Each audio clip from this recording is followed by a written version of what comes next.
when people use the terms fascism or fascist today, they're usually using it in a derogatory way to refer to a group, a regime, or even an individual that is overly aggressive and controlling and totalitarian. But its roots actually lie with Benito Mussolini, who was in power in Italy during the 1920s and 1930s and through World War II.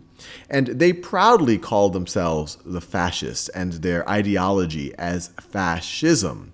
And the word or the root of fascist and fascism come from the Italian word fascio, which literally refers to a bundle. It comes out of this idea that a bundle of things will be stronger together than individually. And this is actually the symbol for fascism.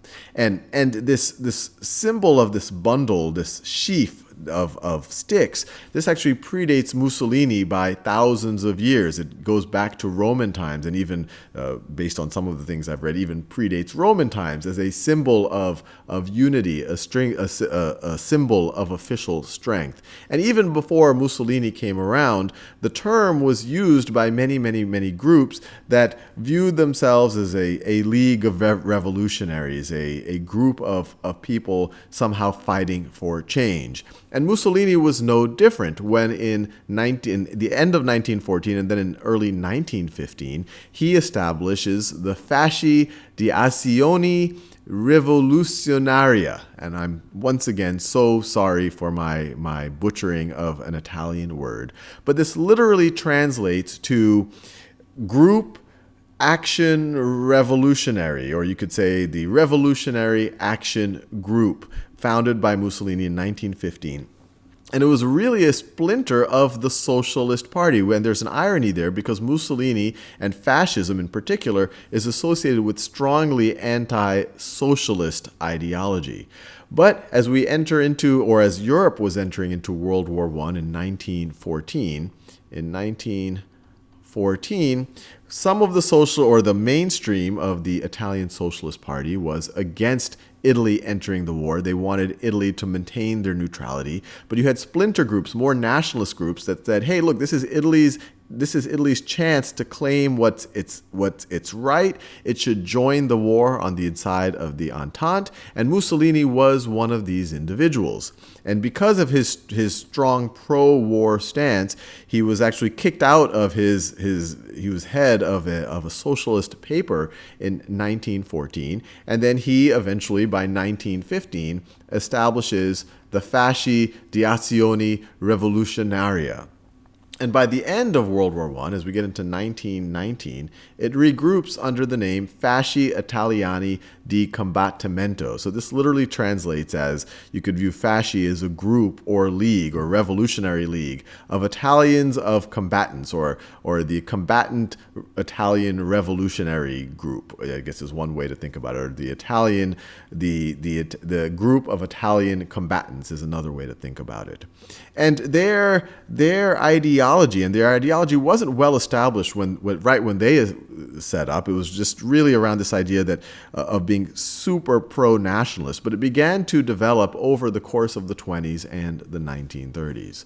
The core idea, and I've already said it multiple times, is kind of an extreme nationalism. Extreme nationalism. And when we talk about extreme nationalism, or nationalism in general, it's talking about the interests of one nation, of one group above all others, about putting the state above all other things. Oftentimes, fascism is viewed as a right-wing group, but in its purest form, it's neither left or right-wing. At the left end of the spectrum, you could imagine communist or socialism. I'll write communism, which is kind of, you can view as an extreme form of socialism. Communism. And at the extreme right, you could imagine, just complete free market. Complete unfettered free market, ultra small government. And fascists and extreme nationalists, they didn't view themselves as either end of the spectrum. They kind of viewed themselves as a separate way where everything was subordinate. The economy itself was subordinate to the state. Now, with that said, they tended to align themselves more with folks on the right. So even though they weren't completely free market capitalists, they were staunchly anti-communist and anti-socialist, which caused them to form alliances a little bit more with the right. But from their point of view, it wasn't one of these extreme right-wing ideologies that the government should be subordinate to the economy, that the government should be as small as possible. It was much more that the economy was there to serve national interests. Some of the other kind of ideologies that the fascists began to hold is this idea that force was a legitimate part of politics. So force in politics. And we see this when Benito Mussolini's fascists, through the use of the black shirts, which was their paramilitary group, which allowed them to eventually take political control and enforce political control. And we later see it with other groups, like the Nazis, who are also tended to be associated with fascism, and their stormtroopers and their storm battalions, their paramilitary forces that are used to essentially take political control. The other aspect of them, and as you can imagine when we're talking about either Mussolini or the Nazis, is that they weren't really fans of democracy, that they really, not only did they think that everything should be subordinate to the state, but that the state should have absolute control. So it's not about democracy, it's about having a strong leader at the top, a strong one party at the top, and in the case of Mussolini, it was a fascist. In the case of Hitler, it ends up being the Nazis. So totalitarian, completely totalitarian. And then they also, and these kind of all gel together, this idea of aggressive foreign policy. And this aggressive foreign policy is really is rooted in this belief of cultural superiority. And if you take the case of the Nazis, this belief in extreme racial superiority, cultural superiority. And I'm making a slight distinction there because in Mussolini's eyes, he was actually quite disparaging. Even though Hitler looked to Mussolini as something of a role model when Mussolini took power in 1922, it inspired Hitler's Beer Hall Putsch. Mussolini did not think much of Hitler through much of the 1920s and even early 1930s. He thought Hitler's ideas of racial purity were really an illusion, that there was no racially pure race. He didn't really appreciate Hitler calling the Italians a mongrel race. But Mussolini himself did think that the Italians were culturally superior, and that would be their justification for an aggressive foreign policy, for them taking over other territory in Europe and in Africa. And as we'll see, because they shared so much in common ideologically, the Nazis were, you could kind of view as a more extreme form, and the fascists themselves were quite extreme. But the Nazis were a more extreme form of the same ideology.